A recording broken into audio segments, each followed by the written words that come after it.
আসসালামু আলাইকুম, সবাইকে স্বাগত জানাচ্ছি আমাদের প্রতিদিনকার মতো আয়োজন ফজর হবে না কাজা। যারা আমরা বছর যারা বিসিএস পরীক্ষা দিব বা নিবন্ধন পরীক্ষা দিব সবার জন্য এই ক্লাসটা খুবই গুরুত্বপূর্ণ। তা কেমন আছেন আপনারা? একটু কমেন্টের মাধ্যমে জানিয়ে দেন। আর কে কোন জায়গা থেকে আমাদের লাইভ সেশনে যুক্ত হয়েছেন সেটা একটু কমেন্টের মাধ্যমে জানিয়ে দেন।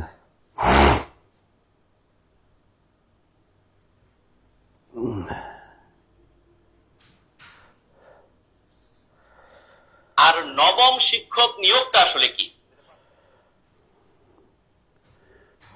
সবাই খাওয়া দাওয়া করবেন আর ক্লাসটা জাস্ট দেখবেন, কারণ ফজর হবে না কাজা এখানে ক্লাসে আপনি চাইলে এখন লিখতে পারবেন না। আর এই জন্য আমরা ওই ধরনের প্রশ্ন রাখি যেগুলো আপনারা একবার দেখেই আপনারা জাস্ট মেমোরিতে রাখতে পারেন।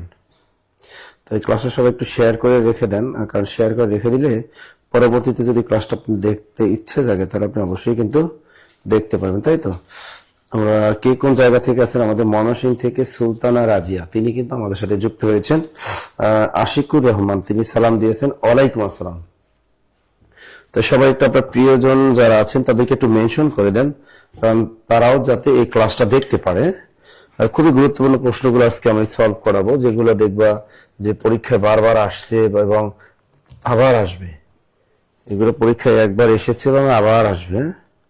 আমাদের রেজওয়ান আলী, তিনিও আছেন আমাদের সাথে যুক্ত হয়েছেন, মাশাআল্লাহ। কিশোরগঞ্জ থেকে আমাদের আশিকুর রহমান আছেন আমাদের, তিনি আমাদের সাথে যুক্ত হয়েছেন। রমজান মোবারক স্যার, ভালো আছে, আপনি কেমন আছেন? স্যার মতলব উত্তর চাঁদপুর থেকে, বাহ, মতলব উত্তর চাঁদপুর থেকে, বাহ, ভালো, চমৎকার একটা জায়গা। আমরা আজকে দেখি যে চমৎকার একটা প্রশ্ন এখানে আপনাদের সামনে হাজির হয়েছে, সেটা আষাঢ়ে বৃষ্টি নামে। এখানে আষাঢ়ে কোন কারকে কোন বিভক্তি, আপনাকে উত্তরটা বলতে হবে, তারপরে আমি বলি। দেখেন এখানে কিন্তু 2026 সালে প্রশ্নটা আসছে কত সালে? 26 সালে এসে গেছে। 2026 সালের এই প্রশ্নটা আমাদের পড়তে হবে যে আষাঢ়ে বৃষ্টি নামে। আষাঢ়ে একটা বৃষ্টি, আমি সবসময় বলি যে অধিকরণ কারক মানে টাইম মনে রাখতে হবে। অধিকরণ মানে স্টপ টাইম, অধিকরণ মানে স্টপ প্লেস, অধিকরণ মানে একটা সাবজেক্ট বোঝাবে। তিনটা জিনিস মাথার ভিতরে যদি রাখতে পারি তাহলে অধিকরণ কারকটা একদম সহজ হয়ে যাবে। তাই যদি বলে আষাঢ়ে বৃষ্টি নামে, এখানে একটা টাইম বোঝাচ্ছে, টাইমটা কখন? আষাঢ় মাস। এখন যদি বলে বৈশাখে বৃষ্টি নামে, কি বললো? বৈশাখে আম পাকে, কি বললো? বৈশাখে আম পাকে। আর তুমি মনে মনে করছো বৈশাখ মাসে তো পাকে না, পাকে তো জ্যৈষ্ঠ মাসে, ওটা দেখার টাইম নেই। তোমার বলছে বৈশাখে আম পাকে, তো বৈশাখ একটা কি টাইম বোঝাচ্ছে। টাইম মানে কি? অধিকরণ কারক, নির্দিষ্ট একটা সময় বুঝলেই অধিকরণ কারক। মূল শব্দ বৈশাখ, বিভক্তি আছে এ, তার মানে অধিকরণ সপ্তমী। সেম জিনিসটা এখানে আষাঢ়ে বৃষ্টি নামে। আষাঢ়ে বৃষ্টি, টাইমটা কখন? আষাঢ় মাস, নির্দিষ্ট সময়, মূল শব্দ আষাঢ়, বিভক্তি আছে এ, সুতরাং এটাও কিন্তু অধিকরণের সপ্তমী। অধিকরণের সপ্তমী। কি রে সবাই? হ্যাঁ, তন্দ্রা তনু এম রহমান, তারা বলেছেন ঘ। গুড। এই যে দেখেন আপনারা কিন্তু পারতেছেন না। আমি বগুড়া সান্তাহার থেকে, গুড। তো যে কোনো একটা টাইম যদি বুঝায় তাহলেই সেটা কি হবে? টাইম বুঝলে, স্টপ টাইম বুঝলে অধিকরণ করো। কারণ আষাঢ়ে বৃষ্টি যদি বলে সোমবারে বৃষ্টি নামে, সোমবারে বৃষ্টি নামে, এই দেখো সোমবারে, এটা তো একটা টাইম বুঝছে না, নির্দিষ্ট টাইম। মূল শব্দ সোমবার, বিভক্তি হলো এ, এটাও কিন্তু অধিকরণ সপ্তমী। তার মানে আমরা বুঝতে পারলাম যে স্যার যদি স্টপ টাইম যদি বুঝায় তাহলে সেটা অবশ্যই অবশ্যই অধিকরণ কারক হবে। ওকে, আমরা নেক্সট প্রশ্নটা চলে যাই, দেখি কি বলেছে এখানে। এখানে বলেছে পরীক্ষা আসলে চোখের জল ঝরে। তো এখানে কিন্তু ওরা চালাকি করছে, এটা কিন্তু একবার প্রাইমারি পরীক্ষা আসছে, সেখানে এই পরীক্ষা নিচে দাগ ছিল, এখানে একটা দাগ দিয়ে দেয়। কিন্তু এবার চালাকি করছে, এবার হলো চোখের নিচে দাগ দিয়ে দিচ্ছে, দেখছেন? তার এটা বাংলাদেশ ডাক বিভাগ পূর্বাঞ্চল 2026 সালে একটা প্রশ্ন। পরীক্ষা আসলে চোখের জল ঝরে, ওরা চালাকি করে কি করছে? দাগটা দিয়েছে এই চোখের নিচে, দেখছেন? দাগটা কোথায় দিছে? চোখের নিচে। মাথার ভিতরে গেঁথে রাখতে হবে, যে কোনো জায়গায় ওরা চালাকি করতে পারে, সেটা হলো কারক। এই জন্য মুখস্থ বিদ্যা বাদ দিয়ে বেসিক জ্ঞান থাকতে হবে। তা প্রথমে আমরা দেখি, যদি এই বাক্যটা যদি দিয়ে দেয় পরীক্ষা আসলে চোখের জল ঝরে, এখন তুমি যেখানে দাগ দেয়া থাকবে তার পরে ভার্ব খুঁজবা। এখানে ভার্ব হলো আসলে, আসলেটা হলো ভার। এখন দেখো এটা কর্তাকারক হয় কিনা। এই বাক্যে আসার কাজটা কি পরীক্ষা নিজে করে? হ্যাঁ, এই বাক্যে আসার কাজটা পরীক্ষাই করে, সুতরাং এটা কর্তাকারক, কোনো বিভক্তি নেই, সুতরাং এটা হবে কর্তায় প্রথমা বিভক্তি বা কর্তায় শূন্য বিভক্তি, কর্তায় প্রথমা বা কর্তায় শূন্য বিভক্তি। এখন এখানে বলছে চোখের কোন কারক, চোখের। আর আমরা সবাই জানি চোখ একটা যন্ত্র, চোখ একটা কি যন্ত্র। এখন এই যন্ত্র দেখলেই যে আপনি করণে টিক মারবেন এমন কিন্তু না। ওরা কিন্তু প্রশ্নকর্তা বেশি চালাকি করতে পারে না। প্রশ্নকর্তা যদি এখানে একটু চালাকি করতো তাহলে কিন্তু অনেক স্টুডেন্ট ভুল করাইতে পারত। প্রশ্নকর্তা অতটা চালাক না। এটা যদি উনি করণে যদি ষষ্ঠী লিখে দিত তাহলে অনেক স্টুডেন্ট এখানে ভুল বশত টিক মারতে পারতো। ঠিক আছে, কিন্তু উনি বোকার মতো মাইরে রাখছে করণে পৌঁছাবে, অর্থাৎ যিনি প্রশ্নকর্তা একটু আবুল টাইপের হয়েছে। তো এখানে চোখের জল ঝরে, এখন এই চোখ একটা যন্ত্র, যাই হোক এখানে চোখের জল ঝরে, এই চোখটা থেকে এখানে চোখ যন্ত্র হিসেবে কাজ করেনি, এখানে চোখ একটা স্থান হিসেবে কাজ করেছে এবং যেখান থেকে কোনো কিছু মাইনাস হচ্ছে। এখন দেখো এই চোখটা যে এখান থেকে স্থান বোঝাচ্ছে, এই জলটা এই চোখের ভিতর থেকে মাইনাস হয়ে যাচ্ছে। তাই কোন স্থান থেকে যদি কোনো কিছু মাইনাস বুঝায় তাহলে সেটা অপাদান কারক হয়। তো এটা অবশ্যই অপাদান কারক। আর এখানে রয়ের আছে, মূল শব্দ চোখ, এর সাথে রয়ের আছে, সুতরাং ষষ্ঠী বিভক্তি। এটা উত্তরটা হবে অপাদানের ষষ্ঠী। উত্তর কি হবে? অলরেডি বলে ফেলেছেন আপনারা যে স্যার অপাদানের ষষ্ঠী। Thank you. এই যে দেখেন, এই যে আপনারা পারতেছেন, এটাই ভালো লাগে আমার কাছে, এটাই ভালো লাগে। এই খাওয়া দাওয়া করছেন তো? বলেন না কেন, খাওয়া দাওয়া করছেন তো? খাওয়া দাওয়া করবেন। অনেকে আছে, কেউ আছে ভিআইপি খাবার খাচ্ছেন, গরুর মাংস বা বিফ, আবার কেউ আছে নিরামিষও খাচ্ছেন, এরকমও আছেন। বেকারদের খাওয়া দাওয়া কষ্ট আলাদা।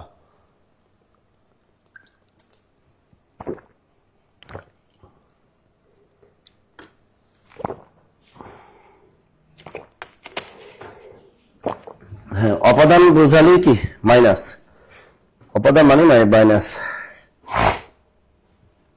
ওকে, পরীক্ষা আপনার যেভাবেই আসুক আপনি পারবেন না, পারার কি আছে। পরে দেখো, প্রদীপ নিভে গেল। আরে কথাটা কি বলো, প্রদীপ নিভে গেল। এইগুলো হলো টেন্স। বাক্যটি কোন কালের, এটা হলো টেন্সের একটা ব্যাপার স্যাপার। প্রদীপ নিভে গেল। শিকারী পাখিটিকে গুলি করলো, শিকারী পাখিটিকে গুলি করলো। আমরা জানি পাস্ট ইনডিফিনিট টেন্স নামে একটা টেন্স আছে। তো পাস্ট ইনডিফিনিট টেন্সটা কি? অর্থাৎ পাস্ট ইনডিফিনিট টেন্স হলো কাজ হয়েছে কিন্তু কোনো ফলাফল নাই, মানে ব্রেকআপ হয়েছে কিন্তু কোনো ফলাফল নাই। অনেকে বলে না তোমার সাথে আমার রিলেশন ছিল, তখন বলে কই প্রমাণ আছে কোনো, তোমার সাথে আমার রিলেশন ছিল। এখন যদি প্রমাণটা থাকে, স্ক্রিনশট যদি রাইখা দেয় তাহলে দেখাইতে পারবে এই যে স্ক্রিনশট। আর যদি স্ক্রিনশট না রাখো তাহলে ব্রেকআপ। তাহলে এটা মনে রাখবা, পাস্ট ইনডিফিনিট টেন্স একটা জিনিস আছে, পাস্ট ইনডিফিনিট টেন্স। এটা নাম কি? Past indefinite. তা পাস্ট ইনডিফিনিট টেন্সটা কি? যে টেন্স দ্বারা কোনো কাজ হয়েছে কিন্তু কোনো ফলাফল নেই, অর্থাৎ কাজ হয়েছে কিন্তু ফলাফল নাই। কথা ক্লিয়ার? এবার ব্রেকআপ হবেই তোমার। কাজ হয়েছে কিন্তু ফলাফল নেই, কাজ হয়েছে কিন্তু ফলাফল নেই, এরকম যদি থাকে তাহলে সেটা পাস্ট ইনডিফিনিট টেন্স বলে, এবং যেটাকে বাংলায় আমরা বলি সাধারণ অতীত, যেটাকে আমরা বলি সাধারণ অতীত। এখন তুমি নিত্যবৃত্ত অতীত তো হবেই না, কারণ এটা তো নিত্য এভরিডে ঘটে না। প্রদীপ নিভে গেল, এটা তো নিত্য ঘটে না, তো ওটা নিত্যবৃত্ত অতীত তো হবেই না। তাহলে এখন এটা তো ঘটমান অতীত তো হবে না, অতীত করে ঘটতেছে কিছুক্ষণ টাইমে, এটা তো ঘটমান মানে কি, মানে কন্টিনিউয়াস, পাস্ট কন্টিনিউয়াস টেন্স। তাহলে এই দুইটা তো তুমি কেটেই যেতে পারো। এরপর থেকে পুরো ঘটিত অতীত, পুরো ঘটিত অতীত মানে past perfect tense, past perfect tense. And এটা পাস্ট পারফেক্ট টেন্স হবে নাকি সাধারণ অতীত, এই দুইটার ভিতর তোমার ভেজাল লাগছে। তো এখন দেখি প্রদীপ নিভে গেল, দ্য ল্যাম্প টার্নড আউট, প্রদীপ নিভে গেল। অর্থাৎ এই যে দেখো, আমরা যদি প্রদীপ মানে একটা ল্যাম্প বলা হয় বা লাইট বলা হতে পারে, আর যদি ফু দিয়ে নিভিয়ে দিই সাথে সাথে কিন্তু একদম অন্ধকার হয়ে যাবে, এর কোনো প্রমাণ আর থাকবে না। এটাকে বলে পাস্ট ইনডিফিনিট টেন্স বা সাধারণ অতীত। অর্থাৎ কাজ হয়েছে কিন্তু ফলাফল নেই, কাজ হয়েছে কিন্তু স্ক্রিনশট নেই, এটাকে বলে পাস্ট ইনডিফিনিট টেন্স অথবা সাধারণ অতীত। এরকম আরেকটা পরীক্ষা বাক্য আসে, শিকারী পাখিটিকে গুলি করলো। লিখে রাখো এটা, শিকারী পাখিটিকে কি করলো? গুলি করলো। শিকারী পাখিটিকে গুলি করলো। এখন দেখো, এই যে শিকারী পাখিটিকে গুলি করলো, এটা কিন্তু same, the Hunter shoot to the bird. ঠিক আছে, এটাও কিন্তু পাস্ট ইনডিফিনিট। অর্থাৎ গুলিটা টুস করে গুলি করে দিয়েছে, কিন্তু এর আর কোনো ফলাফল আর নেই। তার মানে কাজ হয়েছে কিন্তু ফলাফল নেই। এটাকে বলে সাধারণ অতীত বা পাস্ট।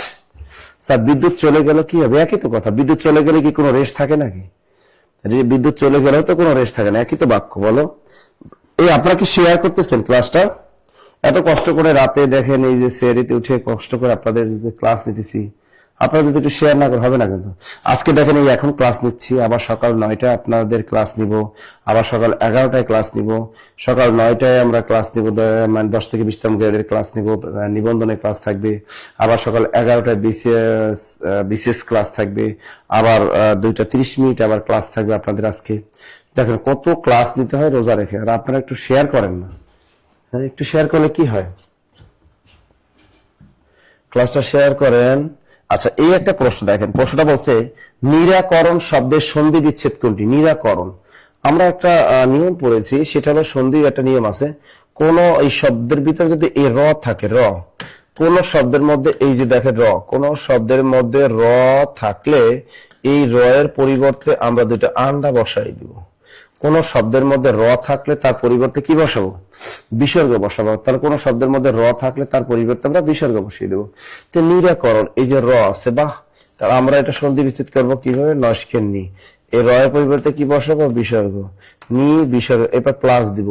এবারে আকার আছে, আকারের জন্য নিব স্বরে আ, এবার থেকে ক র মূর্ধন্য ন, ক র একটা এর মূর্ধন্য ন, তা নি বিসর্গযোগ আকরণ আছে, এখানে আছে নি বিসর্গযোগ আকরণ সমান নিরাকরণ। হলো?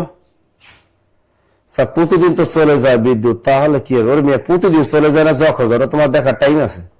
তুমি বিদ্যুৎ যখন চলে যাবে তখন সাথে সাথে অন্ধকার হয়ে যাবে। প্রতিদিন যাক না কেন, ওর যখন মনে চায় তখন যাবে। এক কথা হলো প্রদীপ নিভে গেল বা বিদ্যুৎ চলে গেল, একই তো কথা। বিদ্যুৎ চলে গেল, বিদ্যুৎ তো চলে যাওয়ার সাথে সাথে তো অন্ধকার হয়ে যায়। তুমি কি দেখো নাকি যে এখানে একটু বিদ্যুৎ জ্বলতে আছে বা এখানে একটু জ্বলতে আছে, কোনো রেশ আছে? কোনো রেশ তো আর থাকে না। পরে প্রশ্নটা বলো কি হবে? এটা ষোড়শ শব্দের সন্ধি বিচ্ছেদ কি? চমৎকার একটা প্রশ্ন। এটা একটা চোরামি বুদ্ধি আছে। কোন শব্দের মধ্যে যদি তুমি দেখো ডয় বিন্দু র থাকে, তাহলে এর পরিবর্তে তুমি ট বসাই দিবা। কি বসাই দিবা? ট। তা কোন শব্দের মধ্যে যদি ডয় বিন্দু র থাকে, তাহলে তার পরিবর্তে ট হয়ে যাবে। তা তোমার পরীক্ষা আছে ষোড়শ, ডয় বিন্দু র আছে, তাই এটা কি হবে? শর্ট। মূল শব্দ হলো শর্ট, হর্ষণ যোগ 10, কোন আকার নেই, এই জন্য শর্ট যোগ 10 সমান ষোড়শ। শর্ট যোগ 10 সমান ষোড়শ। এটা কিন্তু 2026 সালে আসছে, কিন্তু এই প্রশ্নটা কিন্তু অনেকবার বিগত সালে পরীক্ষা আসছে। এটা নিবন্ধনে একবার আসছে, প্রাইমারিতেও একবার আসছে, এই প্রশ্নটা বিসিএসও একবার আসছে। সুতরাং ষোড়শ এটা যদি আসে পরীক্ষায়, আপনি মুখস্থ করে রাখেন প্রয়োজনে, শর্ট যোগ 10 সমান ষোড়শ। এটা একটা বিশেষ পরীক্ষার প্রশ্ন। চিকিৎসা শাস্ত্র, এটা কোন সমাস? এটা একটা বিশেষ পরীক্ষার প্রশ্ন এবং এটা কিন্তু 2026 সালে আসছে। চিকিৎসা শাস্ত্র, স্যার এটা কোন সমাস? একটা জিনিস মাথায় রাখেন, যদি পিছনে শাস্ত্র কথাটি থাকে, কোন শব্দের শেষে পরীক্ষার হলে যদি দেখেন শাস্ত্র আছে, তাহলে সেটা অবশ্যই হবে মধ্য পদলোপী কর্মধারায় সমাস। মনে রাখবেন যে কোন শব্দের শেষে যদি শাস্ত্র থাকে, যেমন নীতি শাস্ত্র, পরীক্ষা আসতে পারে নীতি শাস্ত্র, এটা কোন সমাস? নীতি বিষয়ক শাস্ত্র, নীতি শাস্ত্র মধ্য পদলোপী কর্মধারায়। পরীক্ষায় আসতে পারে দর্শন শাস্ত্র, দর্শন বিষয়ক যে শাস্ত্র তাকে বলে দর্শন শাস্ত্র। এরকম আছে চিকিৎসা শাস্ত্র, চিকিৎসা বিষয়ক যে শাস্ত্র তাকে আমরা বলি চিকিৎসা শাস্ত্র। তাহলে দর্শন শাস্ত্র, চিকিৎসা শাস্ত্র, নীতি শাস্ত্র, এগুলো সবই হলো মধ্য পদলোপী কর্মধারায় সমাস। মধ্য পদলোপী কর্মধারায় সমাস, মনে থাকবে সবার? মধ্য পদলোপী কর্মধারা। এক কথায় কোন শব্দের শেষে যদি আপনি শাস্ত্র দেখেন, তাহলে সেটা কি হয়ে যাবে? মধ্যপদলোপী কর্মধারায় সমাস। আমরা যদি সমাস প্রত্যেকটা টপিক যদি আমরা ব্যাকরণ এরকম ধরে ধরে আমরা যদি শিখতে পারি, তাহলে কিন্তু আমরা অনেক দূর এগিয়ে যাব। ওয়াও, দেখো আবার একটা প্রশ্ন আজকে আসছে, মহাপ্রাণ অঘোষ ধ্বনি কোনটি? মহাপ্রাণ অঘোষ ধ্বনি কোনটি বলতে পারবা? মহাপ্রাণ অঘোষ ধ্বনি, এই যে আবার আসছে অঘোষ ধ্বনি, মনে আছে কি কি পড়াইছিলাম? এই যে ক, চ, ট, ত, প, ক চ ট ত প, 5টা বর্গে ভাগ করা যায় বর্ণগুলাকে, ক চ ট ত প। তো এই যে বর্গের 1 এবং 2 হলো অঘোষ ধ্বনি। তো ক, এই যে দেখো খ, গ, ঘ, চ, ছ, জ, ঝ, ট, ঠ, ড, ঢ, ত, থ, দ, ধ, প, ফ, ব, ভ। এই দেখো 1 2 3 4। তো আমরা জানি বর্গের 1 এবং 2, এই 1 এবং 2 অলটাইম মনে রাখবো হলো অঘোষ ধ্বনি। এই 1 এবং 2 কোন ধ্বনি? অঘোষ ধ্বনি। এবং অঘোষ ধ্বনির ভিতরে বলছে কোন ধ্বনিটা? মহাপ্রাণ ধ্বনি। কোন ধ্বনি? মহাপ্রাণ। তার এটা অল্প প্রাণ মহাপ্রাণ, অল্প প্রাণ মহাপ্রাণ, অল্প প্রাণ মহাপ্রাণ, অল্প প্রাণ মহাপ্রাণ, অল্প প্রাণ মহাপ্রাণ। অর্থাৎ যে ধ্বনিটা উচ্চারণ করতে আমাদের শ্বাস একটু বেশি লাগে। তা ক এটা অল্প প্রাণ, কারণ শ্বাস কম লাগে। খ মহাপ্রাণ, চ অল্প প্রাণ। আমরা জানি বর্গের 1 এবং 3 হলো অল্প প্রাণ ধ্বনি এবং বর্গের 2 এবং 4 হলো মহাপ্রাণ ধ্বনি। তাহলে দেখো এখানে বলছে মহাপ্রাণ অঘোষ ধ্বনি। তো আমরা এখানে দেখি কোনটা আছে, দেখি এই যে দেখো চ আছে, চ কিন্তু অঘোষ ধ্বনি। গুড, চ অঘোষ ধ্বনি, কিন্তু এটা কিন্তু অল্প প্রাণ, চাইছে মহাপ্রাণ, তার মানে এটা হবে না। হ্যাঁ, এটা কিন্তু অল্প প্রাণ। এবার ধ, ধ আছে ক খ চ ছ ট ঠ ত থ প, না ধ নাই, তার মানে এটাও হবে না। ম আছে ভিতরে, না কোথাও ম নাই, এটাও হবে না। এই যে দেখো ট ঠ, ট ঠ দুইটাই হলো আমাদের অঘোষ ধ্বনি। এর ভিতরে ট হলো অল্প প্রাণ, ঠ হলো মহাপ্রাণ ধ্বনি। তাহলে উত্তরটা পেয়ে গেছি ঠ। দেখছেন, আপনারা কিন্তু এই ক্লাসটা আগে করেছেন, তাই আপনারা পারলেন। তো যারা এই ক্লাসটা আগে করছেন তারাই পারছেন, আর যারা এই ক্লাসটা করেন নাই তারা কিন্তু এই উত্তরটা করতে পারলেন না। কারণ মনে মনে ভাবতেছেন যে স্যার এই জিনিসটা স্যার আমরা তো ভুল করি, তাই না? তো এটা আপনি জানেন যে বর্গের 1 2 অঘোষ ধ্বনি, বাকি সব ঘোষ ধ্বনি। বর্গের 1 2 অঘোষ ধ্বনি, বাকি সব ঘোষ ধ্বনি। এভাবে বের করতে হবে। তো এইরকম প্রশ্ন কিন্তু আমাদের বিসিএস এ থাকবে, নিবন্ধনও থাকবে, প্রাইমারিতে থাকবে, 10 থেকে 20তম গ্রেডও থাকবে। তো এগুলো আমরা এভাবেই আমরা বের করে ফেলবো। ওয়াও, পরেরটা কি দেখো, আর্টিসান। আর্টিসান এটা নামে একটা ব্র্যান্ড শপিং মল আছে বাংলাদেশে, আর্টিসান নামের, এবং সেখানে ভালো ভালো পাঞ্জাবি পাওয়া যায়, তাই না? এই যে এবার বলো এটার পরিভাষাটা কি? আর পরিভাষা শব্দ থেকে আসবে কেরিয়ার প্লাস বাংলা বই, কিন্তু পরিভাষাটা অনেক চমৎকার ভাবে দেয়া আছে, সুতরাং এখান থেকে পরিভাষাটা ভালো করে পড়তে হবে। তো এবার বলো পরিভাষাটা, আর্টিসান মানে কি? কারিগর, কৃত্রিমতা, প্রস্থ মানে গ্রস্থন, নাকি কারুশিল্প? ওটা উত্তরটা কি বলো না? বলে স্যার করছি কত, তাও তো বেশ লাগলো। কি লিখলা? আসসালাম স্যার, কেমন আছেন? ভালো আছি। মহাপ্রাণ গুড। আচ্ছা বলতো এটা কি হবে? স্যার এটা খ হবে, কৃত্রিমতা। নো নো বাবু, রোমানাতে ঠ না, এটা গ না, এটা কি হবে? দ্রুত বলো, দ্রুত। কি হবে? কি বলে না? আর্টিসান মানে হলো কারিগর, মানে কারিগর, কারিগর, কারিগর। এটা লিখে রাখবে, যেহেতু 2026 সালে প্রশ্নটা আসছে। এই প্রশ্নটা যে কোনো জব পরীক্ষা তোমাদের ধরে দিবে। সাম্প্রতিক তুমি যে কোনো জব পরীক্ষা দিতে যাবা, এটা তোমাকে ধরে দিবে। সুতরাং এটা পড়ে নাও, আর্টিসান মানে হলো কারিগর, কারিগর। পরেরটা কি দেখো, তস্কর। এর বিপরীত শব্দ কি? তস্কর। তস্কর মানে কি জানেন? আগে মানে জানতে হবে। তস্কর অর্থ হলো চোর। এই যে দেখো মানুষে চোর আছে না, রমজান মাসে অনেক সরকারি কর্মকর্তা আছে, তারা চুরি করে, ঠিক আছে, তারা চুরি করে। চোর অনেক ধরে না, যারা বড় ব্র্যান্ডের চোর এগুলা। তারপর মোবাইল চোর আছে এক শ্রেণীর মানুষ, তাই না? মনও চুরি করে কিন্তু অনেকে, কিন্তু তাই না, অনেক আছে মন চুরি করে। তারপর অনেক আছে সরকারি বড় বড় কর্মকর্তারা বড় বড় অ্যামাউন্টের টাকা তারা চুরি করে, তাই না? চুরি করে। তো এই তস্কর মানে চোর। তার এই বিপরীত শব্দ কি? একদম সাধু, সে কিচ্ছু বুঝে না, এক দুধে ধোয়া তুলসী পাতা। হ্যাঁ, তাহলে এটা কি হবে? সাধু। পেরেছেন আপনারা? মনে হয় পেরেছেন এটা, কারণ আমরা জানি যে এটা সহজ একটা প্রশ্ন, আপনি পারবেন। লিখছে সবাই? এই তো গুড, সিনথিয়া, ভেরি গুড। ওকে, তাহলে আমরা পরের প্রশ্নটা চলে যাই, ঝটফট প্রশ্নটা চলে যাই। আপনারা কিন্তু একটু রিয়াকশন ইউজ করবেন, হ্যাঁ, ক্লাসটা করতেছে রিয়াকশন ইউজ করবেন, সবাই একটু টাইম লাইনেও রেখে দিবেন। প্রথম গান দ্বিতীয় মৃত্যুর আগে, এটা কার লেখা বলেন? এটা একটা বিখ্যাত একটা কাব্য, প্রথম গান দ্বিতীয় মৃত্যুর আগে, এটা বিখ্যাত একটা কাব্যগ্রন্থ। এটা কার? এটা কি রবি ঠাকুরের? না, রবি ঠাকুর এই নামে কোনো ধরনের কাব্য লেখেন, এটা আমরা নিশ্চিত জানি। কাজী নজরুল ভাইয়া? না, কাজী নজরুল ভাইয়া আমাদের এই ধরনের কোনো কিছুই লেখেননি। এবং আহমদ সফা? না, আহমদ সফা তিনিও কোনো কিছু এ নামে লেখেননি। তো এই নামে কাব্য কে লিখতে পারেন? অবশ্যই আমাদের বাংলা সাহিত্যের নাগরিক কবি বলা হয় যাকে, তিনি হলেন শামসুর রহমান। এই শামসুর রহমানই হলো আমাদের এই প্রথম গান দ্বিতীয় মৃত্যুর আগে কাব্যটি লেখা। তো তাকে বলা হয় বাংলা সাহিত্যের নাগরিক কবি, তাকে বলা হয় বাংলা সাহিত্যের নাগরিক কবি, নাগরিক কবি। তার ছদ্মনাম নাম মজলুম আদিব। তো বাংলা সাহিত্যের নাগরিক কবি এক নম্বরে হলো ভারতচন্দ্র। আমরা জানি বাংলা সাহিত্যে তিনজন ব্যক্তি আছে, তাদেরকে নাগরিক কবি বলা হয়। আর একজন আছেন সমর সেন, সমর সেন। 3 নম্বর হলো আমাদের শামসুর রহমান, তিনি হলেন আমাদের শামসুর রহমান। দেখছেন? তাহলে বাংলা সাহিত্যের প্রথম নাগরিক কবিকে এই ভারতচন্দ্র, বাংলা সাহিত্যের প্রথম নাগরিক কবিকে ভারতচন্দ্র। বাংলা সাহিত্যের দ্বিতীয় নাগরিক কবি বলা হয় কাকে? সেটা আমাদের সমর সেন। আর বাংলা সাহিত্যের সর্বশেষ এবং তৃতীয় নাগরিক কবি হলেন আমাদের শামসুর রহমান। লিখেছেন সবাই? লিখছেন তো? গট। অনেকে আছেন আর্থিক সমস্যার কারণে বিবাহের সময় আমাদের ভর্তি হতে পারেন না, তাদেরকে বলবো একটা গুগল ফর্ম দেয়া থাকে, আপনারা চাইলে গুগল ফর্মটা পূরণ করে দিতে পারেন, তাহলে আপনি ভর্তির সুযোগ পাবেন। তা লিখছেন সবাই? গট। পরের প্রশ্নটা আমরা চলে যাই, দেখি নির্জন স্বাক্ষর বা নির্জন স্বাক্ষর, অর্থাৎ নির্জন জায়গায় বসে কি করবা? একটা সাইন দিয়ে দিবা, একদম রোমান্টিক মুডে নির্জন জায়গায়, যেখানে পাহাড় পর্বত থাকবে, যেখানে কোনো মানুষের কোলাহল থাকবে না। এরকম নির্জন স্বাক্ষর নামে একটা উপন্যাস কে লিখেছেন?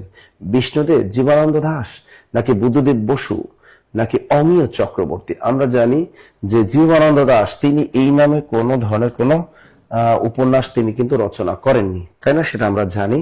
জীবনানন্দ দাশ, তাকে বলা হয় তিমির হননের কবি, তাকে বলা হয় রূপসী বাংলার কবি, তাকে বলা হয় পরাবাস্তব কবি, তাকে বলা হয় প্রকৃতির কবি, তাকে বলা হয় নির্জনতার কবি। তা বাংলা সাহিত্যে নির্জনতার কবি বলা হয় জীবন দাসকে। তবে তিনি কিন্তু নির্জন স্বাক্ষর নামে কোনো উপন্যাস লেখেননি, তিনি তাকে বলা হয় বাংলা সাহিত্যে নির্জনতার কবি। বিষ্ণুদেব, তুমি শুধু 25শে বৈশাখ, এটি কার লেখা? বিখ্যাত তুমি শুধু 25শে বৈশাখ, বিষ্ণুদেব। তিনিও কিন্তু এই নামে এই ধরনের কোনো উপন্যাস লেখেননি। তাহলে অমিয় চক্রবর্তী, না, এই তিনিও কিন্তু এই নামে কোনো কিছু লেখেননি। তাহলে আপনারা যেটা উত্তর করেছেন সেটাই সঠিক স্যার, এটা হলো বুদ্ধদেব বসু। এটাকে বুদ্ধদেব বসু, মনে থাকবে, বুদ্ধদেব বসু। তাহলে আমরা জানি বাংলা সাহিত্যে পঞ্চ পাণ্ডবদের একজনকে, এই বাংলা সাহিত্যে পঞ্চ পাণ্ডব, এই পঞ্চ পাণ্ডবদের একজন হলো আমাদের বুদ্ধদেব বসু, তাই না? আমরা কিন্তু একটা টেকনিক পড়ি যে বাংলা সাহিত্যে পঞ্চ পাণ্ডব কারা। বাংলা সাহিত্যে পঞ্চ পাণ্ডব বলা হয় কাদের? 30 দশকের 5 জন কবি যারা রবীন্দ্র সাহিত্যের বাহিরে গিয়ে সাহিত্য রচনা করেছেন, তাদেরকে বলা হয় পঞ্চ পাণ্ডব। এটা আমরা একটা টেকনিক দিয়ে আমরা অল টাইম শিখি, বুঝবি সুমি। তাই সুমিকে তুমি একটু বুঝিয়ে দাও, যেহেতু তোমার সাথে সে ব্রেকআপ করছে। বুঝবি সুমি, তা বউ দিয়া কি হবে? বুদ্ধদেব বসু। বউ দিয়ে আমরা শিখবো বুদ্ধদেব বসু, এই বুদ্ধদেব বসু। এবং বুদ্ধদেব বসু আরো একটা কিন্তু পরিচয় আছে, কি জানেন? তিনি কিন্তু, তাকে বলা হয় বাংলা সাহিত্যের সব্যসাচী লেখক। তাকেও কিন্তু বাংলা সাহিত্যের সব্যসাচী লেখক আছে আমাদের রবি ঠাকুর, সব্যসাচী লেখক বলা হয় আমাদের বুদ্ধদেব বসু, তাই না? এবার দেখো, তাহলে যতে জীবনানন্দ দাশ, যতেকে জীবনানন্দ দাশ, তিনিও কিন্তু বাংলা সাহিত্যে একজন পঞ্চকর। বি থেকে এই বিষ্ণুদেব, বি থেকে এই যে দেখো বিষ্ণুদেব, বিতে তিনি হলেন আমাদের বিষ্ণুদেব। এবার সু থেকে সুধীন্দ্রনাথ দত্ত, সুতে হলো সুধীন্দ্রনাথ দত্ত, সুধীন্দ্রনাথ দত্ত। মিতে হলো অমিয় চক্রবর্তী, মিতে হলো অমিয় চক্রবর্তী। এই 5 জনকে বলা হয় বাংলা সাহিত্যে পঞ্চ পাণ্ডব। তাহলে এই নির্জন স্বাক্ষর উপন্যাসটি কার? বুদ্ধদেব বসু। লিখছে সবাই? হাসি মধু, বাহ, লিখছে একজন। লিখছে জব মেডিসিনে ভর্তি মানে টাকা লস। তাহলে সে কেন এই জব মেডিসিনে আসলো একটু আমাকে বলেন তো। সে কমেন্ট লিখছে জব মেডিসিনে ভর্তি মানে টাকা লস। তুমি তোমার গার্লফ্রেন্ডের কাছে তুমি যাইয়া টাকাটা তুমি তুমি কেন আসছো? তাহলে ফ্রি ক্লাসটা করতে আসছো কেন? এই যে একটা ফ্রি ক্লাস করছেন না, এই যে আমি যে টেকনিক দিয়ে যতটুকু শিখেছি ততটুকু কিন্তু টাকা লাগে, কিন্তু ফ্রি পড়তেছো। তোমাকে তো ভর্তি হতে বলে না কেউ। জব মেডিসিনে ভর্তি হওয়া মানেই নাকি টাকা লস। এখানে গেলে নাকি ওনার বেসিক অ্যাকাউন্ট থেকে নাকি ব্যাংক থেকে টাকা কাইটে নেয়। আমরা তো আর ভর্তির সময় বলি না যে ব্যাংক অ্যাকাউন্ট নাম্বার দেন, যে আপনার অটো ব্যাংক অ্যাকাউন্ট থেকে আমরা টাকা কেটে নিব। তাহলে আপনার কেন এত মন খারাপ যে জব মেডিসিনে ক্লাস করলে লস? এ তো হাজার হাজার মানুষ লাভ করতেছে আর আপনার লস হয়ে গেল। তাহলে একটা কাজ করেন, আপনি অন্য একটা যে ব্যাংকে বেশি বেশি সুদ দেয় ওই ব্যাংকে আপনি কি করেন, অ্যাকাউন্ট খোলেন একটা। আমরা তো আপনাকে সুদ দিব না, সুতরাং আপনার এখানে জায়গা হবে না। তাহলে কোন বানানটি শুদ্ধ? দেখেন, একটা সার্থক বাক্যের 3টা গুণ থাকা আবশ্যক। 1 নম্বর হলো আকাঙ্ক্ষা, সরেয়া কয়কারকা ও ক্ষীয় আকাঙ্ক্ষা। 2 নম্বর হলো আসক্তি, সরেয়া দন্তস তয়তা আসক্তি। 3 নম্বর হলো যোগ্যতা, 3 নম্বর হলো যোগ্যতা। তা আকাঙ্ক্ষা, আসক্তি, যোগ্যতা। আসক্তি এটার ভিতরে কিন্তু ত প্লাস ত, এটাকে বলি আমরা আসক্তি। আর আকাঙ্ক্ষা এখানে ভেজালটা লাগে, এর ভিতরে কিন্তু উম প্লাস ক্ষীয়, উম প্লাস ক্ষীয়। দ্রুত লেখো, লিখছেন সবাই, লিখছেন সবাই? হ্যাঁ, কিছু মানুষ ডিস্টার্ব করার জন্য আসবি, কারণ জলে, তাদের জলে জলে না। তা যারা আমরা যে পরিমাণ ফ্রি ক্লাস দিই, এই পরিমাণ তো অনেকে টাকা নিয়ে, মানুষের কাছ থেকে টাকা নিয়েও তো পেইড বেজের ক্লাস চালাইতে পারে না। অনেকে দেখবেন, অনেকে টাকা নেয়, 300 টাকা নেয়, 400 টাকা নেয়, 500 টাকা নেয়, 1000 2000 টাকা নেয় বিভিন্ন কোর্সে ভর্তির জন্য। নেওয়ার পর তো ক্লাস প্রতিদিন দেয় না। আর আমরা তো প্রতিদিন 2 বেলা ফ্রি ক্লাসই দিই, একটা দিই সন্ধ্যায় ইফতারি পরে, আবার একটা দিই এই ফজরে। তা দৈনিক তো 2টা ফ্রি ক্লাস তো এমনিই পায়। তাতেও তো বলা উচিত না আমি জব মেডিসিনে ভর্তি না হয়েও আমি জব মেডিসিন থেকে অনেক ইন্টারেস্ট পাচ্ছি, তাই না? এটা তো বলা উচিত। মানুষ আসলে অন্যের পিছনে যারা লাইগে থাকে না, তারা জীবনে কিছুই করতে পারে না। তাহলে আকাঙ্ক্ষা বানানটা দেখো, ও এবং ক্ষীয়, এটাকে বলে আকাঙ্ক্ষা। তাহলে এই বানানটা যেহেতু আমাদের অনেকবার 2026 সালে পরীক্ষা আসছে বিভিন্ন মন্ত্রণালয়, তাহলে এই বানানটা আমাদের আগে অনেকবার পরীক্ষা আসছে। আকাঙ্ক্ষা বানানটা ভুল করবো আর করবো ও আবার ক্ষীয়, ও ওর সাথে কি লিখছে, ও ক্ষীয়। গুড। একটি সার্থক বাক্যের 3টা গুণ থাকা আবশ্যক, আমরা লিখে ফেললাম। গুড। এই আপনারা খাওয়া দাওয়া করেন, আবার আবার এই ক্লাস করতে করতে আবার অনেকে আবার খেতে ভুলে যায় না, খাওয়া দাওয়া করেন। এবার নিচের কোনটি কাব্যগ্রন্থ নয়, ভালো করে বলবেন। এটা পাবলিক সার্ভিস কমিশনে আসছে, এখানে বলছে নিচের কোনটি কাব্যগ্রন্থ নয়, নিচের কোনটি কাব্যগ্রন্থ নয়। দ্রুত বলো, দ্রুত। বাবা মায়ের একমাত্র রাজকন্যা, বাবা আইডির নাম বাবা মায়ের একমাত্র রাজকন্যা।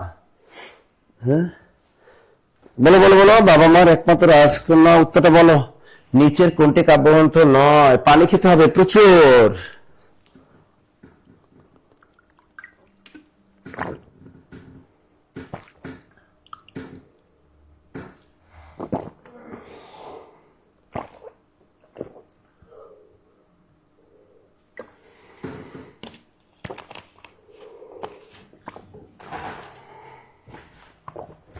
কি হবে?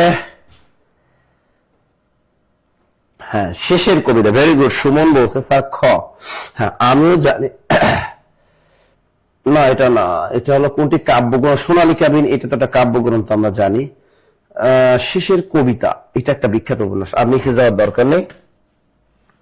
তা শেষের কবিতা, এটা হলো একটা বিখ্যাত উপন্যাস। শেষের কবিতা বিখ্যাত উপন্যাসটা কার? আমাদের রবি ঠাকুরের বিখ্যাত একটা উপন্যাস হলো শেষের কবিতা, তাই না? এই যে অমিত, এই শেষের কবিতা উপন্যাসে বিখ্যাত চরিত্র কোনটা মনে আছে বলো? অমিত, লাবণ্য, আর একটি হলো শোভনলাল, আর একটি হলো শোভনলাল। তো অমিত, লাবণ্য, শোভনলাল, এই 3টা চরিত্র হলো আমাদের শেষের কবিতা উপন্যাসের। লিখছেন, গ্রহণ করেছে যত, ঋণী তত করেছ আমায়, তাই না? স্যার শামসুর রহমান খান, তিনি বলছেন স্যার আপনি যে কমেন্টের কথা বললেন সেটি তো পেলাম না, ওটা হয়তো কেউ ডিলিট করে দিছে। লিখছেন, ওকে। পরের প্রশ্নটা আমরা একটু উত্তর করে দেখ। বাক্যের মধ্যে একাধিক, এই প্রশ্নটা কিন্তু ইদানিং আসতেছে। এটা দেখবা 19 নতুন বোর্ড বই 2026 সালে বোর্ড বইয়ে এই লাইনটা হুবহু দেয়া আছে। বাক্যের মধ্যে একাধিক শব্দ দিয়ে গঠিত বাক্যাংশ আছে, এই বাক্যাংশকে বলা হয় বর্গ। কি বলে? বর্গ। তো বাক্যের মধ্যে একাধিক শব্দ দিয়ে গঠিত বাক্যাংশকে কি বলে? বর্গ বলে। এটাকে এক একটা বর্গ বলে। তাহলে বাক্যের মধ্যে একাধিক শব্দ দিয়ে গঠিত বাক্যাংশকে বলে বর্গ। মনে থাকবে?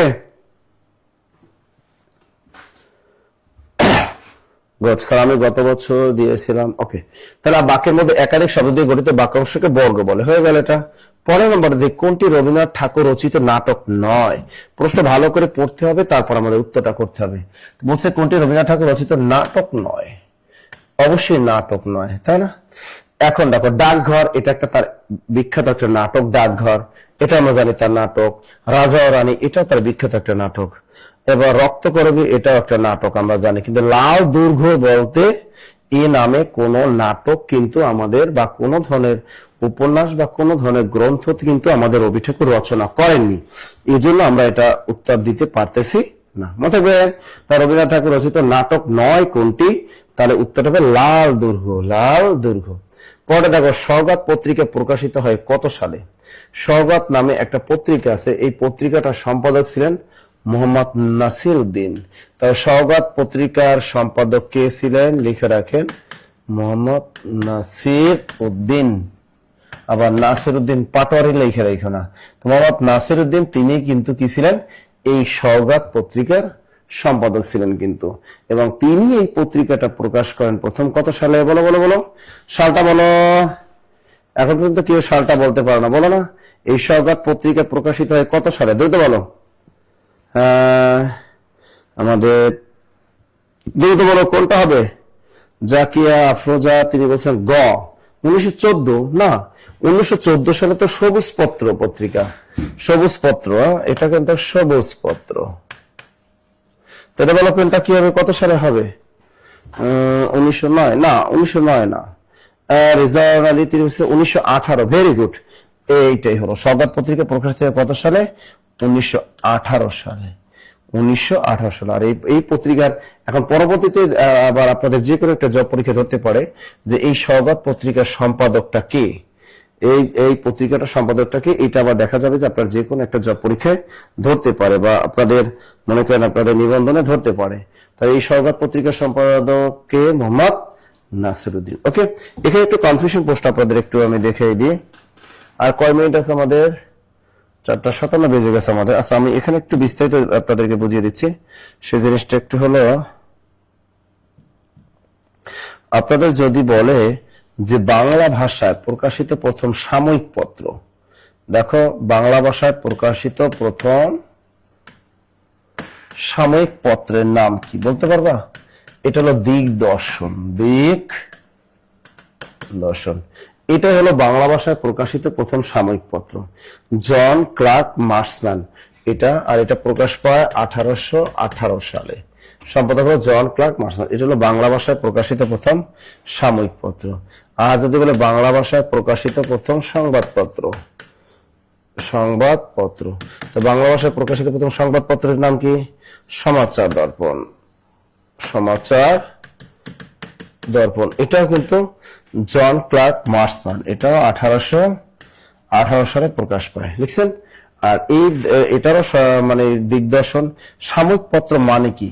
আমরা এখন যে কারেন্ট অ্যাফেয়ার্স পড়ি, প্রতি মাসে একবার শিক্ষামূলক একটা ছোট্ট একটা বই বের হয়, 30 টাকা দিয়ে আমরা কিনি। এই বইটাই হলো সাময়িক পত্র। এটা কি বলা হয়? কি সাময়িক পত্র। এই জন্য ওই প্রতি মাসে একবার প্রকাশ পেত, এই জন্য এটাকে বলা হয় একটা সাময়িক পত্র। তার দিগদর্শন হলো কি সাময়িক পত্র। এটা প্রকাশ পায় 1818 সালে, আর সম্পাদক জন ক্লার্ক মার্সম্যান। আর যদি বলে বাংলা ভাষায় প্রকাশিত প্রথম সংবাদপত্র, তাহলে অবশ্যই হবে সমাচার দর্পণ। এটা প্রকাশ পায় 1818 সালে, আর এটা সম্পাদক জন ক্লার্ক মার্সম্যান। জন ক্লার্ক কি হবে? জন ক্লার্ক মার্সম্যান। লিখছে সবাই? Good, very good. এই যে কনফিউশন প্রশ্নগুলো যদি আমরা এভাবে পড়ি, তাহলে কিন্তু আমরা সবকিছুই পারবো। পরের প্রশ্ন দেখি, নিচের কোনটি তালব্য ধ্বনি? তালব্য ধ্বনি কোনগুলো বলতে পারেন? তালব্য ধ্বনি তালু থেকে।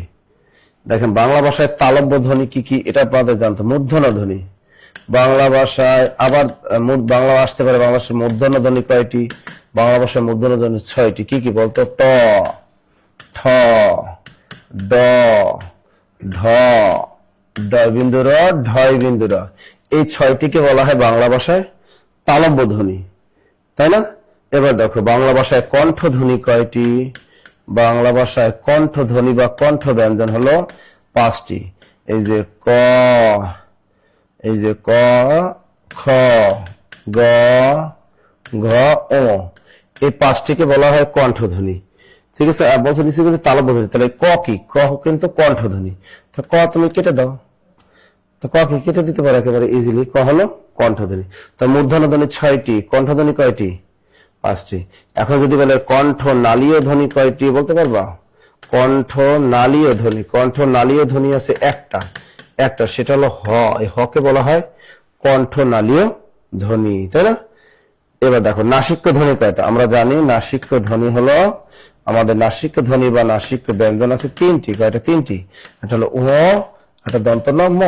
তাহলে এই মটা কি? কণ্ঠনালীয় ধ্বনি। আর লটা কি? ল হলো পার্শ্বিক ধ্বনি। এই ল কি? ল হলো পার্শ্বিক ধ্বনি, ল হলো পার্শ্বিক ধ্বনি, সেটা হলো ল।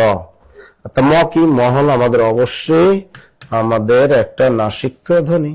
তাহলে এখন তালব্য ধ্বনি কয়টি? আমাদের বাংলা ভাষায় তালব্য ধ্বনি, তাই তালুর সাথে উচ্চারিত হয়। বাংলা ভাষায় তালব্য ব্যঞ্জন অথবা তালব্য ধ্বনি আছে কয়টা? 5টা। চ, ছ, জ, ঝ, আর একটি হলো তালব্য সা। এই 5টিকে বলা হয় বাংলা ভাষায় তালব্য ধ্বনি। তা চ, ছ, এই যে জ, তাহলে উত্তরটা হবে জ। লিখছে সবাই?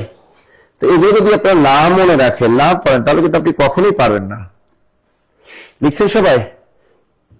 এগুলো কিন্তু আমরা ভাষা ধ্বনি বর্ণের ক্লাসে কিন্তু আমি কিন্তু আপনাদের এগুলো বিস্তারিত কিন্তু আমি পড়িয়ে দিয়েছি, তাই না? এগুলো যদি বিস্তারিত পড়েন, বেসিক জ্ঞান থাকে, তাহলে তো আপনার কখনোই ভুল হওয়ার কথা না। তবে মনে রাখেন বাংলা ভাষায় মূর্ধন্য ধ্বনি কয়টি? 6টি। মূর্ধন্য ধ্বনি ট, ঠ, ড, ঢ, ড বিন্দুরা, ঢয় বিন্দুরা। তো এই বাংলা ভাষায় 6টি হলো মূর্ধন্য ধ্বনি। এবার দেখো কণ্ঠ ধ্বনি 5টা আমাদের। একটা হলো কণ্ঠধ্বনি 5টা, ক, খ, গ, ঘ, ও। এই 5টিকে বলা হয় কণ্ঠধ্বনি। আর কণ্ঠ নালীয় ধ্বনি যদি বলে একটা, হ, একদম কণ্ঠের নলের ভিতর দিয়ে চলে আসতেছে, হ একটা। আর নাসিক্য ধ্বনি যদি বল দিবে তাহলে হলো 3টা, ও দন্ত ন, ম। আর যদি বলে তালব্য ধ্বনি কয়টা? 5টা, চ, ছ, জ, ঝ, তালব্য স। পারবেন তো এগুলো? সত্যের সন্ধানে আমি Shahadat Raki. Very good Tanjila, good good good good. পরের প্রশ্নটা কি আসতে পারে দেখি? কত চমৎকার একটা প্রশ্ন আসছে। কাজী নজরুল ইসলামের উপন্যাস কোনটি? দেখো, বাহ, ঢাকায় কিন্তু সেরে মাত্র 5 মিনিট সময় বাকি আছে। 5 মিনিট সময় কিন্তু বাকি আছে। আর অন্যান্য অঞ্চলের কি খবর? সেরির সময় কিন্তু আর মাত্র 5 মিনিট আছে বাকি। তা যারা আমরা এখনো পানি বা খাবার খেতে পারিনি, ঘুম থেকে কেবল উঠলাম, ঝটফট খাবারটা খেয়ে নিই একেবারে।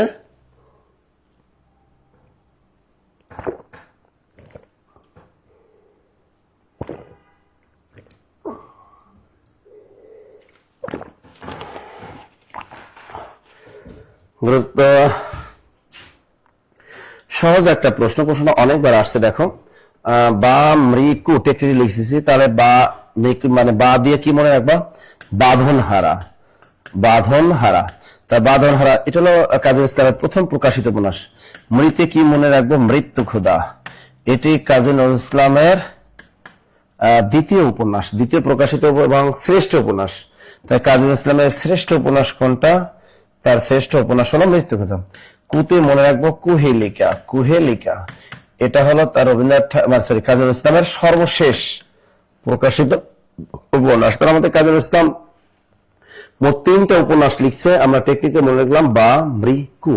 তার প্রথম প্রকাশিত উপন্যাস হলো বাঁধনহারা, দ্বিতীয় হলো এই দ্বিতীয় বা শ্রেষ্ঠ উপন্যাস হলো তার মৃত্যু ক্ষুধা, এবং তার শেষ এবং তৃতীয় প্রকাশিত উপন্যাসের নাম হলো কুহেলিকা। মনে থাকবে তো? তাহলে বলছে কাজী উপন্যাস কোনটি? অবশ্যই মৃত্যু ক্ষুধা। হয়ে গেল। পরের প্রশ্ন দেখি। স্বাগত। আমরা জানি কোন বর্ণের ভিতরে যদি কোন শব্দের ভিতরে যদি এই ব ফলা থাকে, কোন শব্দের মধ্যে এই যে ব, এই বফলা থাকলে তার পরিবর্তে রস্যকার বসাই দিবা। তো এখানে আছে কি দেখো, স্বাগত, দন্ত স নিচে বফলা আছে, বফলা থাকলে রস্যকার করে দিবে, বফলা পরিবর্তে রস্যকার। তা সুযোগ, এবার আকার আছে, আকারের জন্য দেখবো সরেয়া গত আগত। তো সুযোগ আগত সমান সমান স্বাগত, সুযোগ আগত সমান সমান স্বাগত, তাই না? তো এরকম দেখেন অনেক প্রশ্ন কিন্তু আপনাদের দিয়ে দিবে, নিয়ম জানা থাকলে আপনি পারবেন। যদি আপনার পরীক্ষা আসে মনন্তর, নিচে বফলা নয়তো আর মনন্তর, এটা আসতে পারে। আমি টেকনিক শিখিয়ে দিয়েছি যে কোনো বর্ণের নিচে যদি বফলা থাকে তাহলে সেটা পরিবর্তে আপনি রস্যকার করে দিবেন। তাহলে এই বফলা আছে, এই তারা এই পরিবর্তে রস্যকার দিয়ে দেবো। যেহেতু কোনো আকার নেই, আকার না থাকলে স্বরে নিয়ে নিবা। তো মনোযোগ অন্তর সমান সমান মনন্তর, মনে থাকবে। তাহলে কোনো বর্ণের নিচে যদি বফলা থাকে তাহলে তার পরিবর্তে আমরা কি করব, রস্যকার করে দিব, মনে থাকবে তো? ওকে, গুড। মনন্তর। পরের প্রশ্ন যদি আমরা দেখি, শিশুগণ দায়মন নিজ নিজ পাঠে, এখানে বলছে কি শিশুগণ দায়মন নিজ নিজ পাঠে। এখানে পাঠে, এটা প্রচুর, এটা প্রাইমারি সহকারী শিক্ষকের পরীক্ষা 2026 সালে আসছে। এটা পাঠের নিচে দাগ, এটা অনেকবার বিভিন্ন চাকরি পরীক্ষা আসছে। শিশুগণ দায়মন নিজ নিজ পাঠে। আমি বললাম অধিকরণ কারক মানে হলো স্টপ টাইম, বারবার বললাম অধিকরণ টাইম, স্টপ টাইম বোঝায় অধিকরণ কারক। অধিকরণ কারক মানে স্টপ প্লেস, স্টপ প্লেস এটা হলো অধিকরণ কারক। আবার আরেকটা বোঝাবে সাবজেক্ট, অধিকরণ মানে হলো সাবজেক্ট, মানে কোনো বিষয় যদি বুঝায়। এখন এখানে বলছে শিশুগণ দেয় মন নিজ নিজ পাঠে, তাহলে শিশুরা মন দেয় কিসে, পাঠে। তা পাঠ একটা বিষয় বা সাবজেক্ট বুঝাচ্ছে, সুতরাং যেহেতু সাবজেক্ট বুঝাচ্ছে 100% অধিকরণ কারক। আর বিভক্তি আছে মূল শব্দ পাঠ, বিভক্তি আছে পাঠে, সুতরাং অধিকরণে কি সপ্তমী, অধিকরণে সপ্তমী, অধিকরণে সপ্তমী। এটা তো সবাই পারছেন, বাহ। সিনথিয়া আছেন আমাদের সাথে, হাসান আহমেদ আছেন আমাদের, আকিবুল হোসেন আছেন আমাদের সাথে, জাকিয়া জান্নাত মনি আছেন, ইমরান হাসান ইমরান, রুমা আক্তার তিনি আমাদের সাথে যুক্ত হয়েছেন, সোনিয়া, কামরুন নাহার আক্তার জলি, ভেরি গুড, জাহিদুল ইসলাম। তাহলে বুঝে গেছি আমরা শিশুগণ দায়মন নিজ নিজ পাঠে। উল্লাস, এই সন্ধি বিচ্ছেদ কি? আমরা জানি কোন শব্দের মধ্যে যদি সেম ডাবল ব্যঞ্জন থাকে তাহলে প্রথম ব্যঞ্জন উঠে তার পরিবর্তে খণ্ডতা বসবে। তার যেমন আমি যদি বলি উড্ডিন, উড্ডিন, দেখো উড্ডিন। আমি বলছি কোন শব্দের মধ্যে যদি সেম ডাবল ব্যঞ্জন থাকে, এই একটা ডাবল ব্যঞ্জন, একটা ডাবল ব্যঞ্জন, তার কোন শব্দের মধ্যে যদি সেম ডাবল ব্যঞ্জন থাকে তাহলে প্রথম ব্যঞ্জন উঠাই দিয়া তার পরিবর্তে আপনি খণ্ডতা বসাই দেন। তাই রস্যু, এই ব্যয়ের পরিবর্তে কি বসান, খণ্ডতা। উত যোগ তারপর থাকে কি ডিন, কোনো চেঞ্জ করবো না, যা থাকবে তাই, উড্ডিন।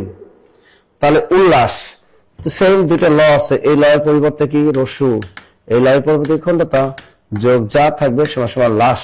তাহলে উত যোগ লাস সমান সমান উল্লাস। এই যে শেষেরটা, উত যোগ লাস সমান সমান লাস। আফরোজা, আমি নাই, কেন নাই, তুমি কই গেছো তুমি? হ্যাঁ, রুকসানা, রিজওয়ানা আলী, কই গেলা তোমরা? লিখছো সবাই? তারা কোন শব্দের মধ্যে সেম ডাবল ব্যঞ্জন থাকলে প্রথম ব্যঞ্জন উঠাই দেয়া তার পরিবর্তে খণ্ডতা বসাই দেবা, তাহলে হয়ে যাবে। জোছনা কোন শ্রেণীর শব্দ? দেখো জোছনা অবশ্যই কিন্তু অর্ধতৎসম শব্দ। কেমনে মনে রাখবা, কেন অর্ধতৎসম শব্দ? অর্ধতৎসম শব্দ কোনটা? যে শব্দটা কোনো দেখবা এখন আর আমরা ব্যবহার করি না। এই জোছনা নামে কিন্তু আমরা এখন আর এই শব্দটা ব্যবহারই করি না, আমরা এর পরিবর্তে ব্যবহার করি জ্যোৎস্না। তো এই জন্য যে শব্দটা দেখবা আমরা বাংলা ভাষা এখন আর ব্যবহার করি না, ওই শব্দটা কি বলা হয়? অর্ধতৎসম শব্দ। যেমন শ্রাদ্ধ, বোষ্টম, শ্রাদ্ধ, বোষ্টম, নেমন্তন্ন, এই শব্দগুলো কিন্তু আমরা এখন আর ব্যবহার করি না, এই জন্য এই শব্দগুলোকে বলা হয় অর্ধতৎসম শব্দ। ক্লিয়ার? স্যার আপনার বইটা কবে আসবে? বইটা বললাম না প্রেসে, প্রেসে সময় দাও, প্রেসে বইটা ছাপানো চলতেছে, বই ছাপানোর কাজ চলতেছে। হ্যাঁ, লাস্ট নারী সংবাদ বাহককে কি বলে? নারী সংবাদ বাহককে কি বলে বলো? আমরা জানি রাধাকৃষ্ণের প্রেমের কাহিনীতে আছে কি, রাধাকৃষ্ণের প্রেমের দূতি বলা হয় কাকে? রাধাকৃষ্ণের প্রেমের দূতি বলা হয় কাকে? বড়াইকে। তা শ্রীকৃষ্ণ কীর্তন কাব্য রাধাকৃষ্ণের প্রেমের দূতি বলা হয় বড়াইকে, সুতরাং এটা হলো দূতি। সেটাকে কি বলবা? দূতি। এটা দুর্নীতি দমন কমিশনের আসছে এডিতে 2026 সালে প্রশ্ন, চমৎকার একটা প্রশ্ন, যে নারী সংবাদ বাহককে কি বলে? অবশ্যই দূতি বলবে। কি বলে? দূতি, দূতি, দূতি, দূতি, দূতি, দূতি, দূতি, দূতি, দূতি, দূতি, দূতি, মনে থাকবে? ওকে, তা দূতি বানান তার দিকে দূত, তয়ের দিকে দূতি। নারী সংবাদ বাহককে কি বলে? দূতি বলে। মিছিলটি সামনে এগিয়ে যায়, তাই সামনে এটা একটা স্থান বোঝাচ্ছে। মিছিলটি সামনে এগিয়ে যায়, তাই সামনে এটা কি, এটা একটা স্থান বোঝায়। এটা কি বোঝায়, সামনে, মিছিলটি সামনে এগিয়ে যায়, তার মানে সামনে এটা স্থান বোঝায়। তো এখানে কি আছে, ধরনবাচক হবে না, পদানু হবে না, কালবাচক হবে না, স্থানবাচক ক্রিয়া বিশেষণ অবশ্যই স্থানবাচক। এটা কিন্তু 19 এর নতুন বোর্ড বই 2026 সালে বোর্ড বই থেকে প্রশ্নটা ধরছে। এটা 19 এর নতুন বোর্ড বই 2026, 19 এর নতুন বোর্ড বই 2026 সালে এটা আসছে। মিছিলটি সামনে এগিয়ে যায়, তার সামনে এটা একটা স্থান বোঝাচ্ছে, সুতরাং এটা হলো তা মিছিলটি কোথায় এগিয়ে যায়, তা ভাবকে কোথায়, কখন, কিভাবে এভাবে যদি প্রশ্ন করতে পারো তাহলে সেটা হলো অ্যাডভার্ব বা ক্রিয়া বিশেষণ। লাস্ট আমাদের জনতা, আজান কিন্তু দিয়ে দিয়েছে। জনতা, পরিবার, ঝাঁক শব্দগুলো কোন বিশেষ্য বলতে পারবা? এটা কি সমষ্টিবাচক বিশেষ্য। জনতা, পরিবার, ঝাঁক এটা হলো সমষ্টিবাচক বিশেষ্য। সমষ্টিবাচক বিশেষ্য। আজান দিয়ে দিয়েছে।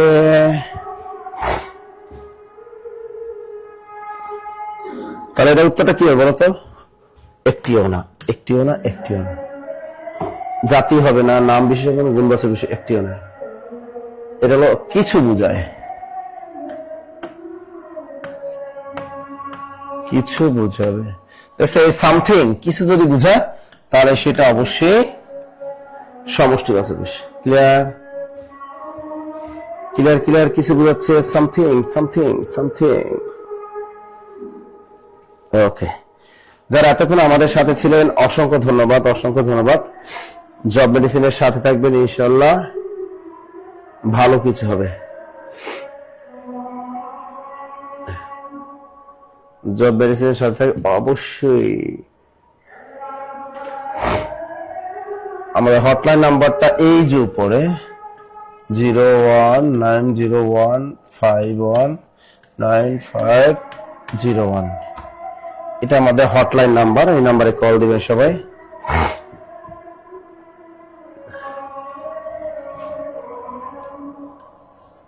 আমাদের 51তম বিসিএস এখন ভর্তি চলতেছে, অনলি 4000 টাকা, একদম লেকচার শীট সহ। আমাদের নিবন্ধন সাবজেক্টিভ চলতেছে মাত্র 1650 টাকা। নিবন্ধন জেনারেল 1250, 10 থেকে 20তম গ্রেড, সব লেকচার শীট সহ।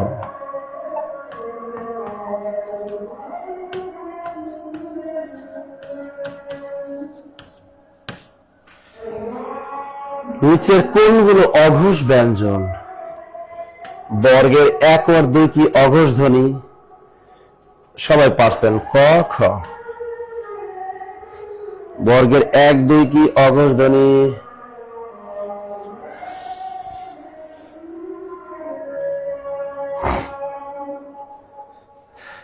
বর্গের 1, 2 অঘোষ ধ্বনি। আজকে আমরা খুব দ্রুত এগিয়ে গেছি কিন্তু, তাই না? তাই আমরা আজকে 2026 সালের 26টা প্রশ্ন সলভ করে দিলাম। 2026 সালের 26টা প্রশ্ন আজকে আপনাদেরকে আমি সলভ করে দিলাম। এরকম প্রতিদিন আমাদের কিন্তু চলবে, আমাদের প্রতিদিন চলবে। আজকে সন্ধ্যা মাগরিবের পরে আবার ক্লাস হবে, ফ্রি ক্লাস। আর যারা পেইড বেজে যারা ভর্তি হবেন আজকে অবশ্যই সকাল 8টার পরে কল দিবেন, কারণ 9টায় আপনাদের আজকে আমার সাথে ক্লাস আছে। পেইড বেজে 9টায়, সকাল 11টায় এবং 2:30 আজকে আপনাদের সাথে আমার ক্লাস আছে। তারা যারা ভর্তি হবেন তারা হটলাইন নাম্বারে সকাল 8:30 পরে কল দিবেন। কল দিলে আপনারা ভর্তি হতে পারবেন। যে কোনো কোর্সে আপনারা ভালো করে জেনে শুনে তারপর জব মেডিসিনে ভর্তি হবেন। আপনাদের ফ্রেন্ড সার্কেল থাকে, তাদেরকে জিজ্ঞেস করবেন। আর ফজর হবে না কাজা, প্রতিদিন আমাদের এই ফজরের টাইমে আমাদের ক্লাস হবে। প্রতিদিন 4:15 থেকে 4:20 ভিতরে আমার ক্লাস শুরু করে দেই এবং যতদূর পারি আমরা আপনাদেরকে সমাধান দেওয়ার চেষ্টা করি। এতক্ষণ আপনারা কষ্ট করে আমাদের সাথে যারা ছিলেন সবাইকে অসংখ্য ধন্যবাদ। এই যে লাবলু ইসলাম নয়ন, রেবেকা সুলতানা, শাহাদাত রাকিব, এই যে মমতাহিনা আক্তার তুলি আমাদের সাথে আছে, মারিয়া আছেন আমাদের, ইমরান হাসান ইমরান আছেন আমাদের সাথে, রুকসান আক্তার তিনিও আছেন আমাদের সাথে, বাহ। পারুল জিয়া তিনি আলহামদুলিল্লাহ লিখেছেন, বাহ। আহসান আহমেদ তিনি আছেন আমাদের সাথে, বা রাজিয়া সুলতানা তিনি আছেন আমাদের সাথে আলহামদুলিল্লাহ। মোহাম্মদ হাবিবুর রহমান তিনি আছেন আমাদের সাথে। আর কোনো প্রশ্ন? আর যাদের আর্থিক সমস্যা থাকবে একটা গুগল ফর্ম দেওয়া আছে, আপনারা চাইলে গুগল ফর্মটা পূরণ করতে পারেন এবং গুগল ফর্মটা পূরণ করলে আপনি একটা বিশেষ একটা ডিসকাউন্টে আমাদের কিন্তু ভর্তির একটা সুযোগ পাবেন। ঠিক আছে, সবাই কিন্তু একটা ডিসকাউন্ট থাকবে, ডিসকাউন্টে ভর্তির একটা সুযোগ পাবেন। ওকে, ইনশাআল্লাহ ভালো থাকবেন, সুস্থ থাকবেন, এই শুভকামনা আজকের মতো আপনাদের কাছ থেকে আমি বিদায় নিচ্ছি। আল্লাহ হাফেজ।